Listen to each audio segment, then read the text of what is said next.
Modul ajar 7.8.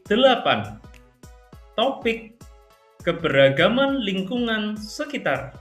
Subtopik berkenalan dengan lingkungan sekitar. Modul ajar IPS kelas 7. Assalamualaikum warahmatullahi wabarakatuh. Shalom, salam sejahtera, Om Swastiastu, Namo Buddhaya, salam kebajikan. Salam Pancasila. Salam bahagia bagi kita semua. Topik pembahasan kita kali ini adalah terkait dengan keberagaman lingkungan sekitar. Dan yang menjadi fokus dari subtopik yang akan kita dalami yakni berkenalan dengan lingkungan sekitar itu sendiri. Bumi kita ini terus mengalami perubahan dan perkembangan sejak awal mula terjadinya. Perkembangan bumi ini disebabkan oleh terjadinya interaksi manusia dengan alam dan interaksi manusia dengan manusia. Interaksi ini menimbulkan dampak positif maupun negatif, dan interaksi yang terjadi antar manusia kemudian menjadi kebudayaan. Untuk itu penting memahami apa itu kehidupan dalam masyarakat dan berbagai macam interaksi yang mewarnai di dalamnya. Bagi yang baru berkunjung ke channel ini, silahkan subscribe dan berikan like pada tayangan. Channel ini merupakan bagian dari portal Guru IPS www.guru-IPS-SMPN285jkt.online sebagai pembaharuan dari portal sebelumnya. Channel dan portal Guru IPS didedikasikan untuk menginspirasi pembelajaran berbasis digital. GTK kuat, Indonesia hebat. Sejenak, marilah kita mengambil sikap hening, panjatkan puji dan puja syukur kehadirat Tuhan Yang Maha Esa sesuai dengan keyakinan dan iman masing-masing. Memohon pencerahan pada hati dan pemikiran untuk dapat menerima penjelasan dari pembahasan terkait topik kali ini. Doa dimulai.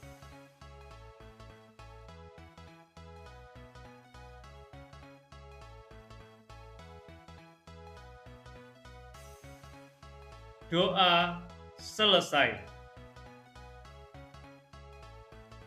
Tujuan pembelajaran yang diharapkan dapat dicapai oleh peserta didik pada modul ajar 7.8 dengan subtopik berkenalan dengan lingkungan sekitar adalah mampu berinteraksi dengan lingkungan terdekatnya. Kemudian, untuk indikator tujuan pembelajaran atau IKTP 7.8 yakni membandingkan persamaan dan perbedaan fenomena lingkungan sekitar sebagai proses geografis. Pada kegiatan mulai dari diri di sesi ini, melaksanakan brain gym. Silakan break sejenak, kemudian atur pernafasan di mana kita tarik nafas, kemudian tahan, dan lepaskan. Nah, pada saat kita menarik nafas, tahan, dan lepaskan, kita akan melakukan suatu instruksi ataupun perintah yang memerintahkan bagian-bagian dari tubuh kita. Mari kita sama-sama lakukan. Kita akan memerintahkan otak kita. Yang pertama, letakkan tangan kita di sini, di belakang kepala, lalu pijit-pijit ringan. Kemudian pejamkan mata, dan bayangkan kita sedang mengeluarkan otak kita perlahan-lahan, dan dipegang dalam tangan. Kemudian letakkan di depan muka ataupun depan wajah kita. Pandang baik-baik, dan pastikan fokus, dan kita bayangkan otak kita sedang kita pegang. Tarik nafas, tahan, 1, 2, 3, 4, lepaskan. berikan instruksi. Hai otak, hari ini berpikirlah yang baik-baik saja untukku. Tarik nafas, tahan, lepaskan. Baik, sekarang kembalikan otaknya ke bagian belakang kepala. Plak, hati-hati, kalau otaknya jatuh ya. Kemudian ambil segelas air yang sudah kita sediakan, seperti ini. Kita juga akan memerintahkan air ini. Yuk, tarik nafas. Ya, tahan. Lepaskan.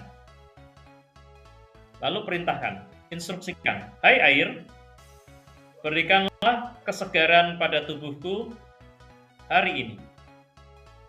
Tarik nafas. Tahan. Lepaskan. Airnya boleh diminum ya. Oke. Yang ketiga, kita akan memerintahkan telinga kita, pijit-pijit telinga kita berputar sekeliling. Mari kita tarik nafas sama. Tarik nafas. Tahan. Lepaskan.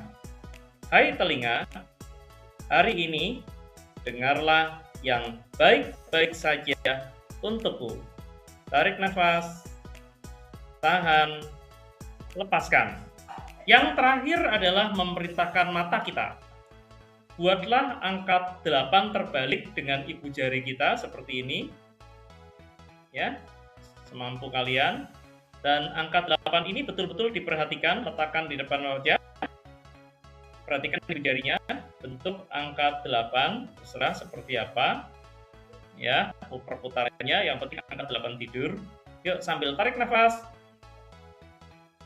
tahan, lepaskan, perintahkan. Hai mata, hari ini lihatlah yang baik-baik saja untukku. Tarik nafas, tahan, lepaskan. Selesai. Yuk, kita mulai pokok bahasan dengan brainstorming. Perhatikan ilustrasi yang ada berikut ini. Kegiatan apa yang sedang mereka lakukan? Di mana kegiatan tersebut berlangsung? Kapan waktunya? Dan apa manfaatnya? Silakan refleksikan dan tuliskan jawaban dari kegiatan brainstorming ini pada catatanmu. Sekarang silahkan mencoba untuk mengerjakan asesmen 7.8.1 berikut ini. Asesmen ini merupakan refleksi terbimbing dari kegiatan brainstorming yang telah kita lakukan. Pertanyaan refleksi yang pertama adalah, bagaimana interaksi yang baik antara manusia dan alam? Kemudian pertanyaan yang kedua, bagaimana asal-usul dan terbentuknya pola kehidupan manusia serta interaksinya dengan alam? Pertanyaan ketiga, bagaimana bentuk mengelola alam dengan baik? Dan pertanyaan refleksi yang keempat, bagaimana manusia dapat mengelola alam tanpa meninggalkan sesuatu yang merugikan? Silahkan tuliskan jawaban atas pertanyaan refleksi ini pada catatan ataupun lembar kerja yang kemudian dapat diupload ke dalam drive yang terhubung pada website portofolio pembelajaran IPS masing-masing. Selamat mengerjakan dengan baik.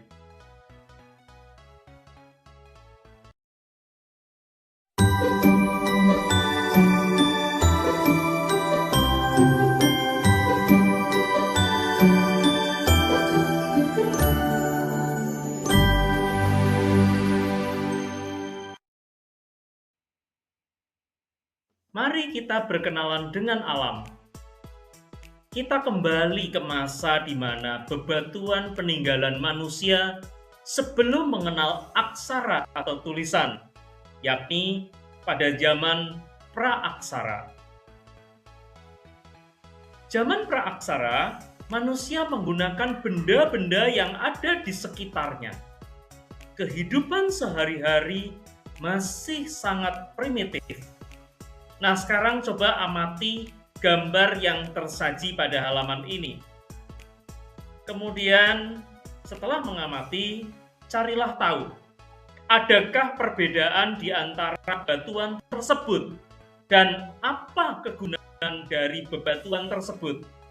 Silahkan carilah hasil pengamatan dengan melakukan studi pustaka ataupun studi literasi menggunakan bahan-bahan yang terdapat di media cetak, media perpustakaan, media elektronik, ataupun di internet.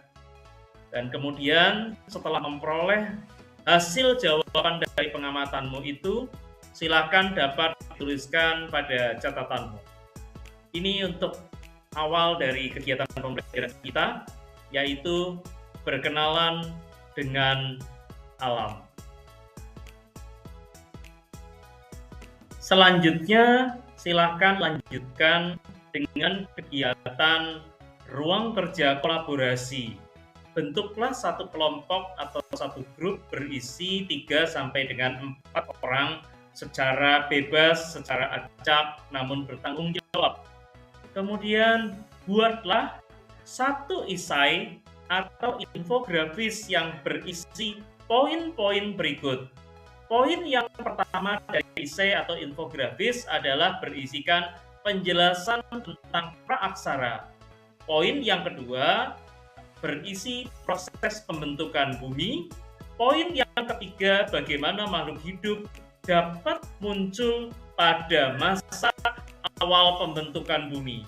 Dan kemudian yang keempat, bagaimana cara makhluk hidup untuk tetap lestari hidup di permukaan bumi.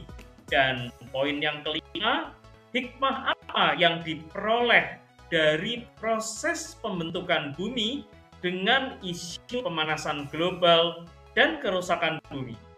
Silakan kumpulkan ruang kerja kolaborasi ini di dalam bentuk esai ataupun infografis, tentunya melalui drive pembelajaran yang terhubung pada websitemu masing-masing.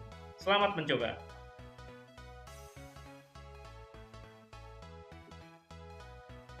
Membahas isu yang sangat krusial di dalam kehidupan ini, yakni kerusakan bumi, sungguh sangat perlu dan mendapatkan perhatian dari semua pihak.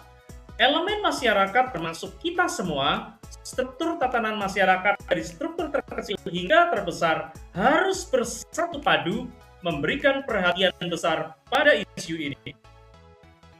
Perhatikanlah ilustrasi yang tersaji. Perilaku manusia dalam penebangan pohon di hutan-hutan telah menjadi penyebab gundulnya lahan-lahan hutan dan mengakibatkan penurunan kemampuan hutan untuk menyerap air dan memberikan oksigen serta ruang kehidupan bagi banyak makhluk hidup. Hal inilah pula sebagai faktor utama penyebab dari efek rumah kaca, polusi, dan pemanasan global atau global warming. Alasan manusia melakukan penebangan hutan diantaranya adalah untuk membuka lahan bagi pertanian, terutama sawit, kemudian pertambangan, pemukiman, atau untuk melengkapi infrastruktur perkotaan. Ini menyebabkan hilangnya fungsi ekologis hutan dan berdampak buruk pada iklim, keanekaragaman hayati, serta keseimbangan lingkungan atau disebut juga deforestasi. Lebih lanjut, kebiasaan manusia membuang sampah sembarangan. Di sisi lain, industri yang memenuhi kebutuhan manusia menimbulkan limbah dan polusi terhadap udara, air, dan tanah.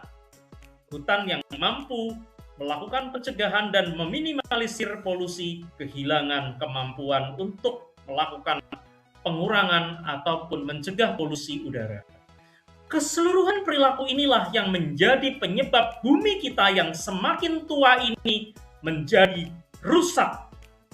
Pada akhirnya, kerusakan bumi adalah masalah lingkungan serius akibat aktivitas manusia seperti penebangan liar, polusi industri, kendaraan, pembuangan limbah, sampah, dan juga terkombinasi dengan faktor alam seperti gempa, letusan gunung, tanah longsor, dan sebagainya. Inilah yang tentunya pada akhirnya menyebabkan pemanasan global tadi, kemudian perubahan iklim ekstrim, baik banjir, kekeringan, hilangnya keanekaragaman hayati, serta degradasi tanah, air, dan udara yang mengancam keseimbangan ekosistem dan kelangsungan hidup manusia. Mari kita simak contoh kerusakan bumi yang terjadi di sekitar kita. Baru-baru ini kita tentunya mendengar dan melihat melalui berbagai tayangan dan liputan pada media elektronik dan media sosial, bagaimana saudara-saudara kita sebangsa dan setanah air menjadi korban bencana banjir bandang yang terjadi di berbagai daerah dan wilayah-wilayah di Indonesia. Seperti diantaranya adalah di Aceh, Padang, Medan, dan juga seperti di Jawa Barat, Jawa Timur, Jawa Tengah, dan beberapa daerah lainnya. Meskipun Aceh mengalami kerusakan terparah akibat dampak banjir, namun hal ini tidak menutup mata bahwa peristiwa ini harus menjadi refleksi dan kontemplasi bagi semua pihak, baik masyarakat maupun pemerintah, untuk menyiapkan mitigasi dari bencana-bencana semacam ini yang dapat terjadi kembali di masa-masa yang akan datang.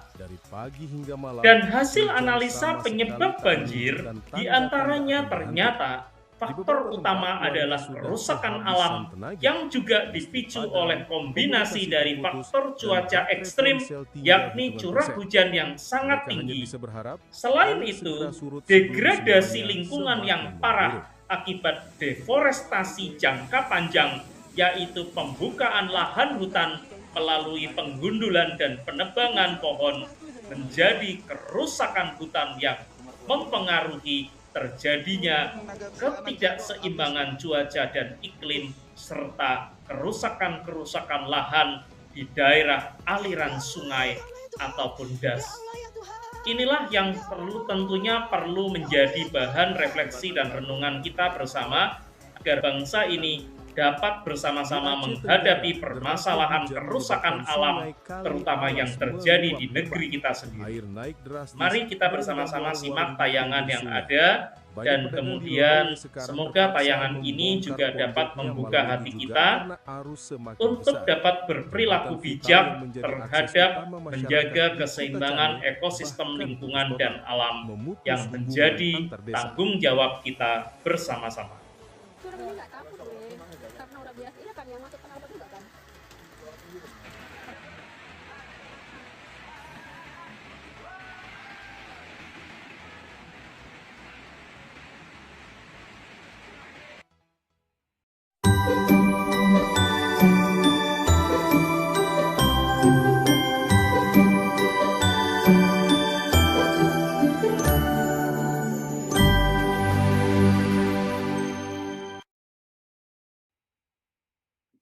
Bumi yang kita tempati ini sudah sangatlah tua. Mari kita lihat bagaimana perkembangan bumi. Perkembangan bumi terbagi menjadi 4 zaman, di mana zaman yang pertama adalah zaman Arkaikum, atau ini merupakan zaman tertua, yakni 2500 juta tahun yang lalu. Pada saat itu, keadaan bumi kita belum stabil. Suhu bumi masih sangat tinggi dan belum ada tanda-tanda kehidupan. Kemudian yang kedua adalah Paleozoikum atau zaman hidup tua. Zaman hidup tua yakni 340 juta tahun yang lalu. Di sini bumi mulai ada tanda-tanda kehidupan, muncul makhluk hidup berupa organisme bersel satu. Kemudian yang ketiga adalah zaman sekunder atau Mesozoikum, disebut juga zaman hidup pertengahan. Masa ini adalah masa 140 juta tahun silam. Pada masa ini muncul hewan-hewan reptil besar seperti dinosaurus yang dikenal dengan zaman reptil. Perkembangan bumi yang keempat, zaman hidup baru atau Neozoikum. Zaman hidup baru atau Neozoikum terbagi menjadi zaman tersier dan zaman kuartier. Zaman tersier adalah zaman 60 juta tahun lalu. Pada zaman ini dinosaurus telah punah dan mulai berkembang jenis binatang menyusui atau mamalia. Sedangkan zaman kuartier adalah zaman terpenting bagi kemunculan aktivitas manusia. Nah, sampai di sini, mari kita berefleksi sejenak. Perhatikan asesmen 7.8.2 berikut. Asesmen ini akan memandu kalian dalam melakukan refleksi. Bagaimana kalian melihat kondisi bumi pada saat ini? Bagaimana cara memecahkan masalah yang ditemukan setelah mengamati keadaan bumi?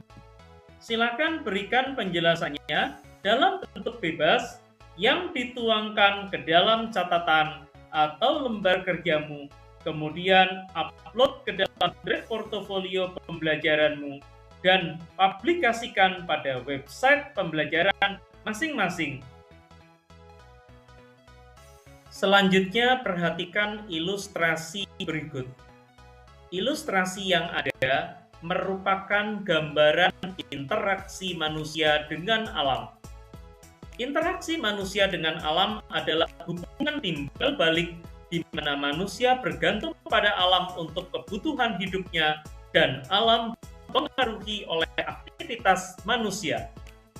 Interaksi ini bisa positif, di mana manusia akan menyesuaikan diri dan melakukan konservasi terhadap alam. Di sisi lain, interaksi antara manusia dengan alam dapat bersifat negatif, di antaranya misalnya seperti eksploitasi alam yang berlebihan. Di dalam interaksi antara manusia dengan alam mencakup adanya adaptasi, modifikasi, serta pemanfaatan sumber daya alam untuk bertahan hidup dan menciptakan peradaban. Namun kesemuanya itu memerlukan kesadaran untuk menjaga keseimbangan ekologis agar berkelanjutan. Sumber kebutuhan manusia terdapat dua. Yang pertama adalah biotik atau hayati, yang merupakan daya hidup yang berasal dari makhluk hidup. Di antaranya seperti hewan yang diambil daging, susu, dan kulit, maupun tumbuhan, yakni sayuran, buah-buahan, dan kayu. Kemudian sumber kebutuhan manusia abiotik atau non-hayati.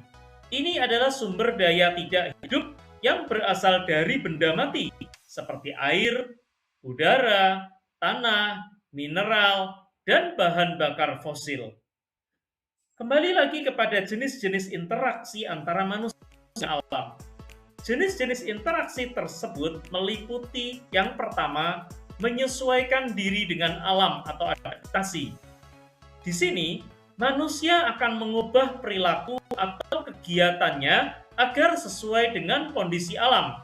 Sebagai contoh, petani menyesuaikan waktu tanam dengan musim hujan dan nelayan melaut saat cuaca baik, dan masyarakat membangun rumah dengan ventilasi baik di daerah yang panas.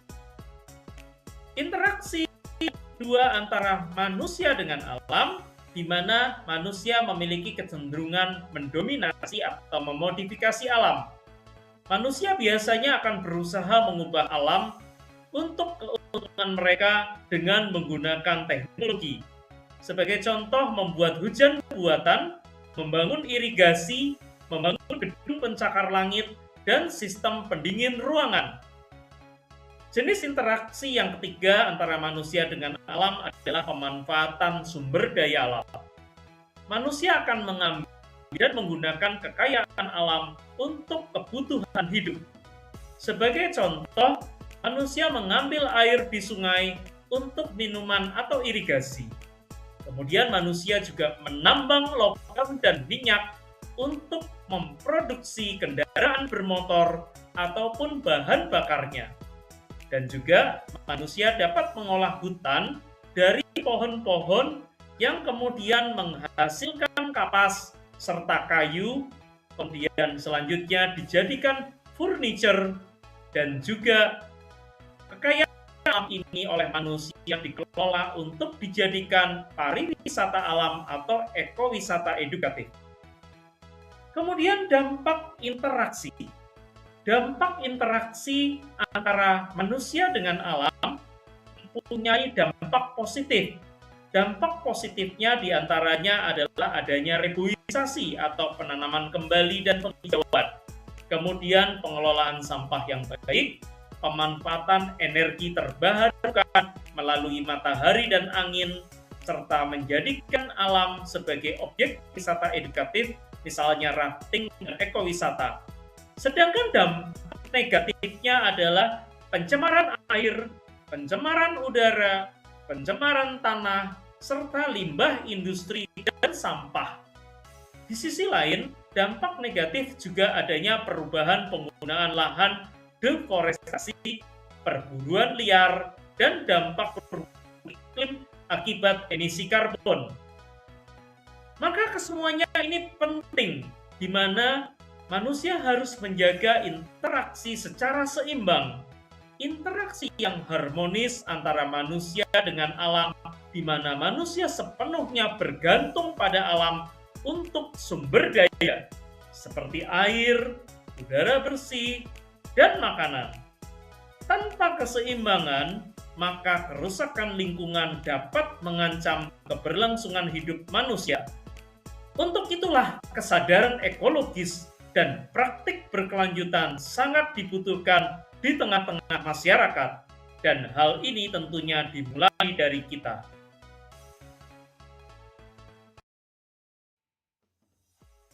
Bila sebelumnya kita telah membahas bagaimana interaksi antara manusia dengan alam dan dampak positif maupun dampak negatif yang ditimbulkan dari interaksi tersebut, kemudian secara spesifik di sini kita akan membahas dan memaparkan apa itu pencemaran lingkungan.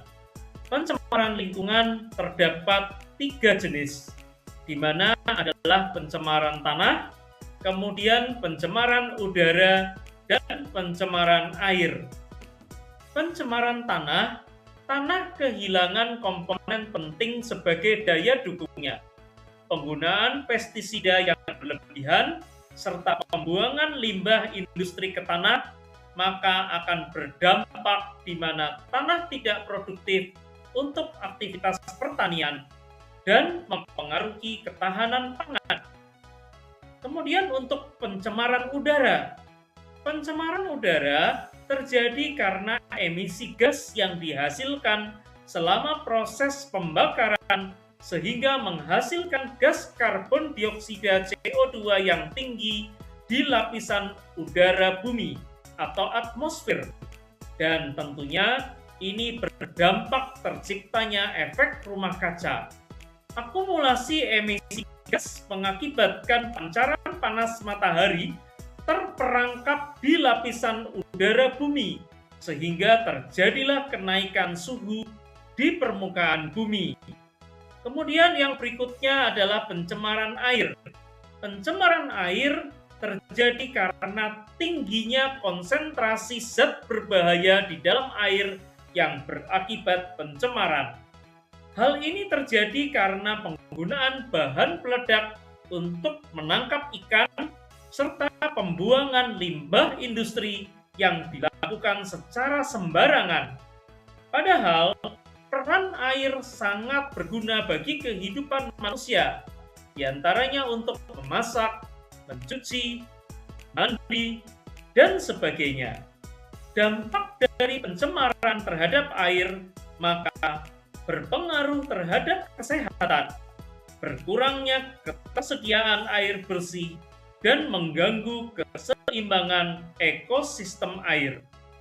Nah, inilah ketiga jenis pencemaran lingkungan yang mana tentunya kita harus berupaya untuk melakukan pengurangan terhadap polusi yang ditimbulkan atau pencemaran yang terjadi oleh aktivitas manusia.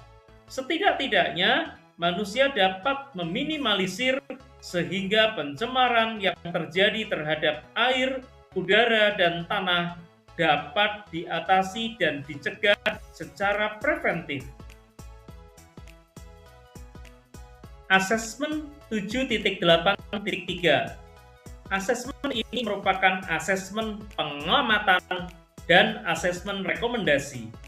Silakan amati, kemudian carilah data dan informasi terkait bagaimana pencemaran air, udara, dan tanah di sekitar kalian. Kemudian berikan rekomendasi terkait solusi penanganan terhadap situasi dan kondisi yang terjadi. Hasilnya silakan sajikan dalam bentuk apapun yang kalian mampu. Apakah berbentuk esai, apakah berbentuk infografis, poster, video, makalah, tabulasi, mind map, dan sebagainya. Hasil tersebut dapat diunggah ke dalam drive portofolio pembelajaran yang terhubung dengan website portofolio pembelajaran kalian masing-masing. Asesmen 7.8.4. Asesmen ini merupakan asesmen ruang kerja kolaborasi. Silahkan lakukan diskusi berkelompok 3 sampai dengan 5 orang. Amatilah perilaku masyarakat terhadap lingkungan sekitar selama beberapa waktu, misalnya 2 hari.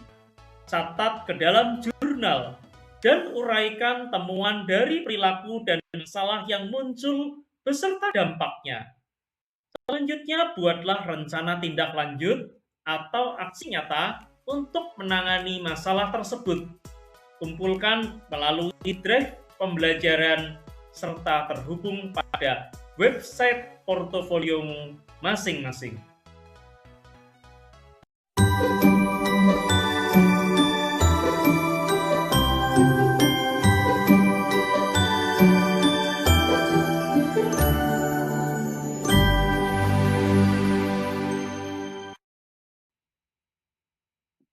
Mari kita berkenalan dengan masyarakat melalui interaksi sosial.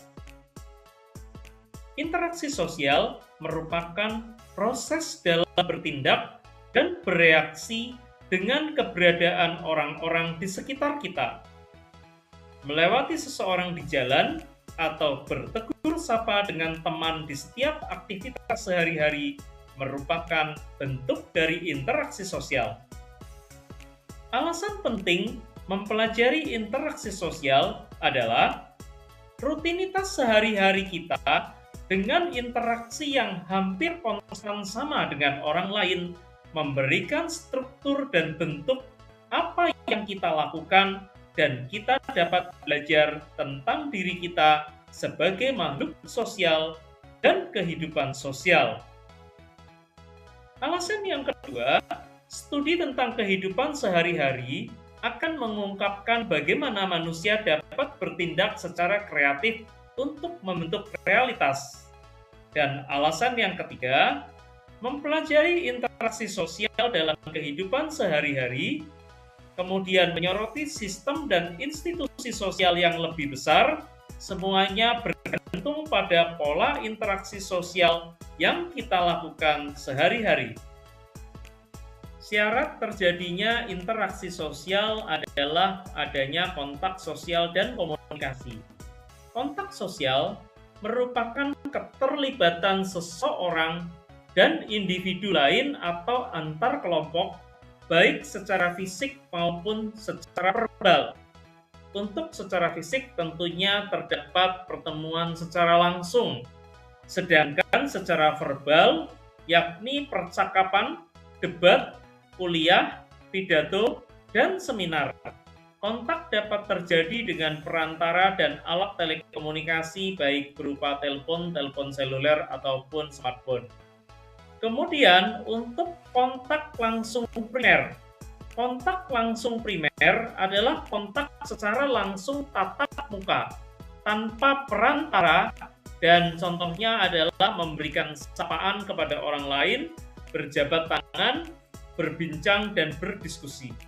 Sedangkan kontak tidak langsung atau sekunder adalah kontak berbasis elektronik, diakses melalui internet, platform media sosial seperti email, Twitter, Facebook, Instagram, di mana media sosial menjadi perantara interaksi antar individu. Syarat terjadinya interaksi sosial yang kedua adalah adanya komunikasi. Komunikasi merupakan proses menyampaikan pesan dari penyampai pesan komunikator kepada penerima pesan komunikan. Komunikasi terjadi jika individu menyampaikan suatu stimulus yang direspon oleh individu lain yang dituju. Komunikasi juga terjadi setelah kontak sosial berlangsung, tetapi kontak sosial tidak selalu diikuti dengan komunikasi. Komunikasi akan terjadi terus-menerus sehingga terjadi pertukaran pesan. Proses biasanya lebih panjang dibandingkan kontak sosial karena melibatkan pertukaran pesan berbentuk verbal ataupun non-verbal.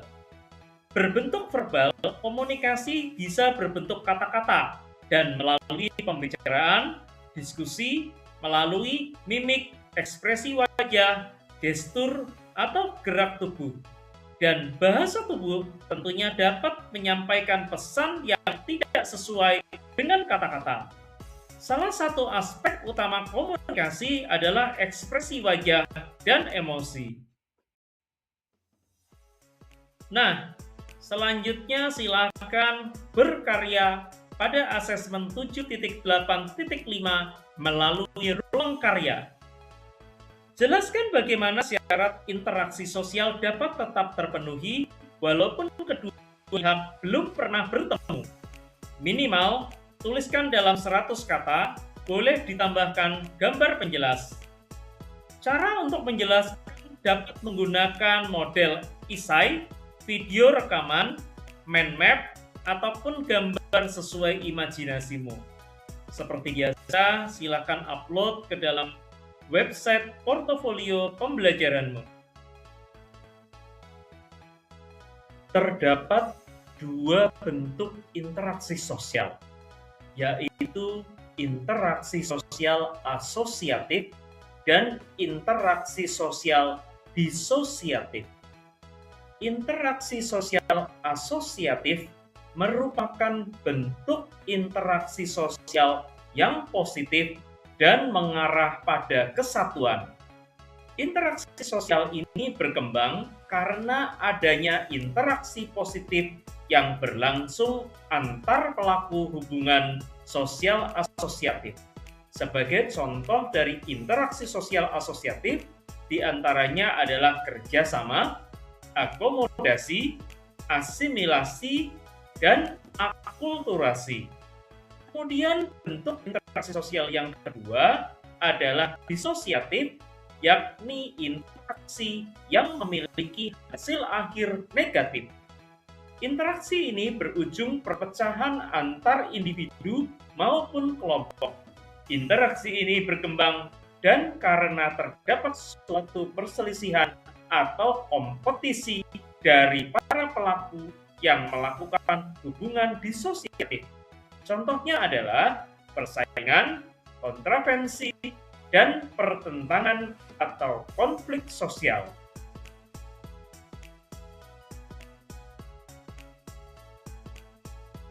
Selanjutnya penjelasan dari bentuk interaksi sosial yang termasuk dalam interaksi sosial asosiatif yang pertama, yakni kerjasama.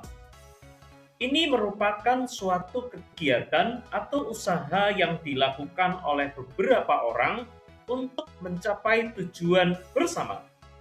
bentuk nyata dari kerjasama diantaranya seperti kerja bakti, pembangunan rumah, menjaga pos ronda bersama, dan lain-lain.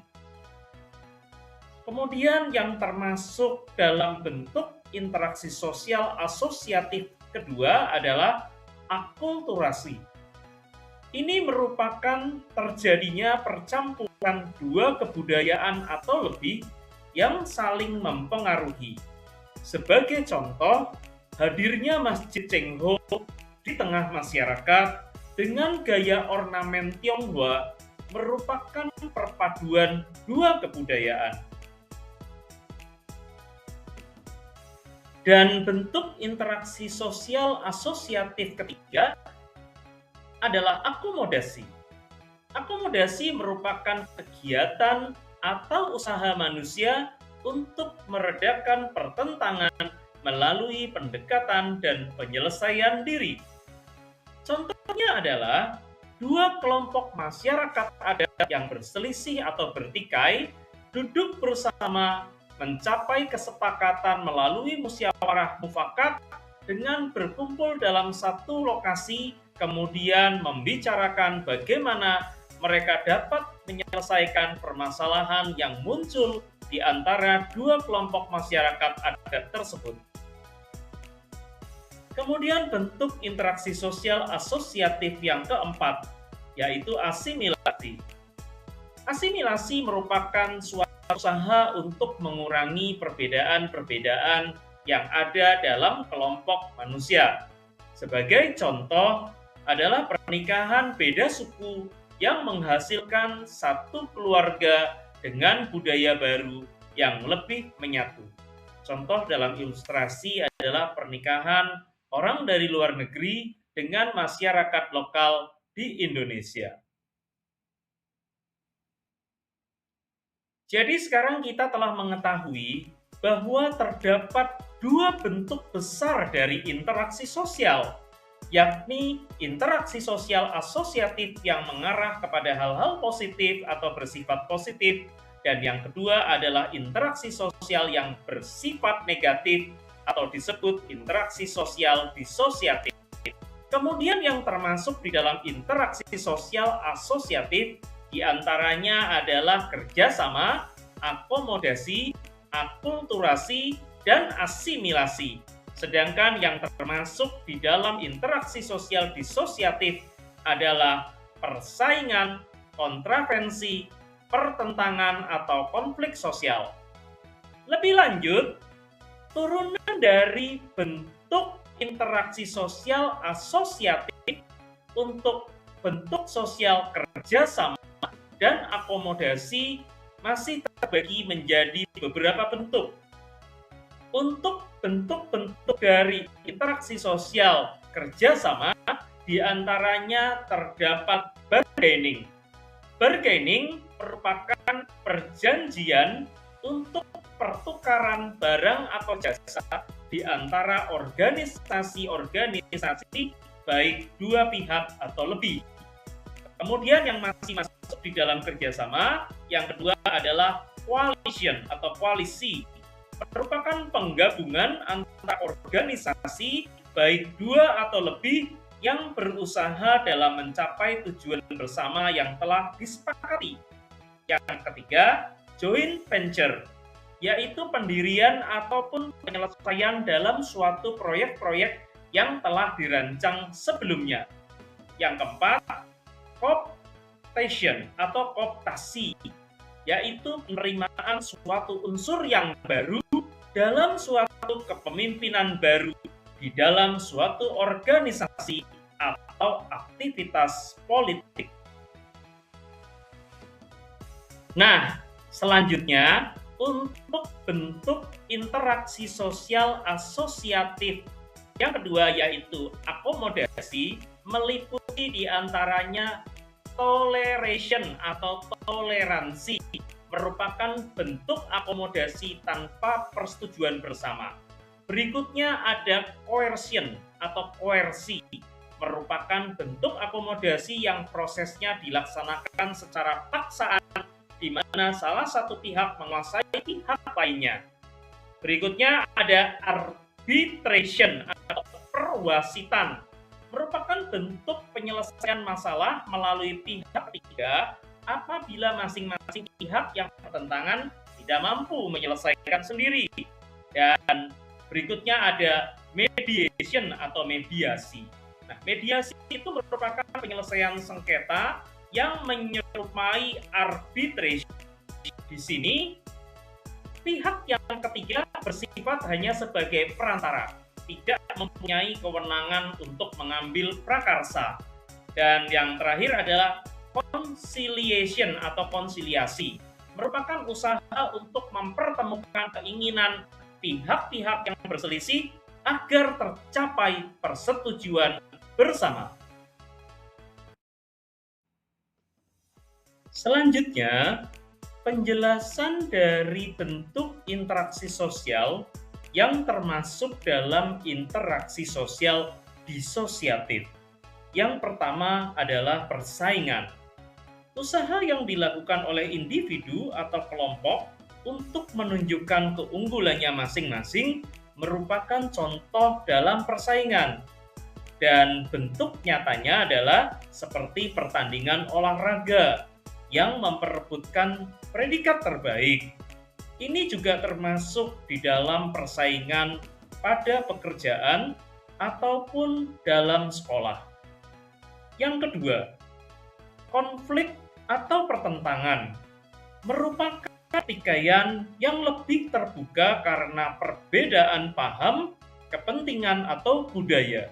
Seringkali melibatkan ancaman atau kekerasan. Sebagai contoh, tawuran antar warga atau pelajar, supporter bola, dan demonstrasi yang dilakukan oleh masyarakat kepada pemerintah.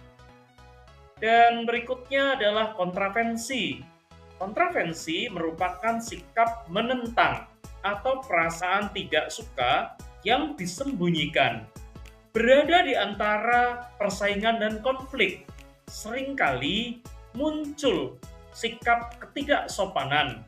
Sebagai contoh, melawan rekan atau pimpinan pada saat rapat kerja. Baik, kita telah berkenalan dengan alam, kita telah berkenalan dengan masyarakat melalui proses interaksi, yang mana di dalam interaksi antara manusia dengan alam dan juga dengan manusia yang lain, maka hal ini seringkali melibatkan apa yang disebut dengan kebudayaan. Nah, kebudayaan inilah yang seringkali muncul dan merupakan hasil dari interaksi manusia. Bahkan, kebudayaan juga hadir melalui interaksi sosial yang bersifat asosiatif ataupun disosiatif. Lalu sebenarnya apa itu kebudayaan? Nah, kebudayaan merupakan ide-ide, keyakinan, perilaku sehari-hari, dan produk-produk umum yang diciptakan dan digunakan bersama. Kebudayaan juga segala sesuatu yang tercipta dan dimiliki oleh seorang manusia pada saat berinteraksi secara bersama-sama. Kebudayaan membentuk individu untuk memandang dunia dengan caranya.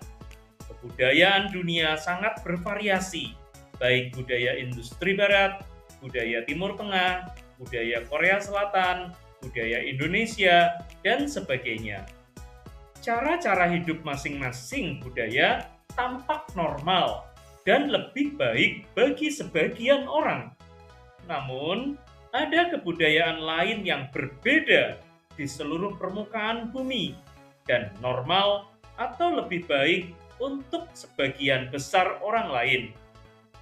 Kemudian perbedaan kebudayaan antara yang satu dengan yang lain inilah seringkali mengakibatkan culture shock atau gagap budaya, sehingga masyarakat dihadapkan pada situasi dan cara-cara hidup sehari-hari yang tidak biasa. Inilah terkait dengan kebudayaan. Kemudian untuk pembentukan karakteristik budaya atau kebiasaan dari masyarakat daerah. Hal ini tentunya diwarnai dengan perilaku manusia yang merupakan budaya itu sendiri. Perilaku manusia diantaranya seperti berbelanja, menikah, cara mengungkapkan perasaan, sampai cara mendidik anak, dan lain-lain. Kemudian kebiasaan juga terkait dengan cara pandang setiap orang terhadap pernikahan itu sendiri, pengasuhan anak, dan ini merupakan karakteristik budaya, bergantung pada apa yang diajarkan kepada mereka. Bagi orang Sumatera Barat, adat istiadat pernikahan Jawa akan tampak aneh atau salah, dan bagi keluarga tradisional pesisir Pulau Sulawesi akan berbeda cara mengasuh anak dengan keluarga di pedalaman Papua.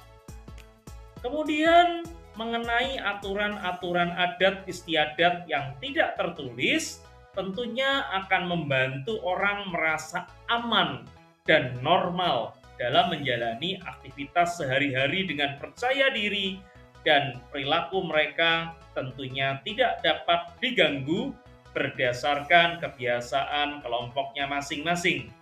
Inilah pembentukan karakteristik budaya atau suatu kebiasaan yang terjadi pada masyarakat daerah.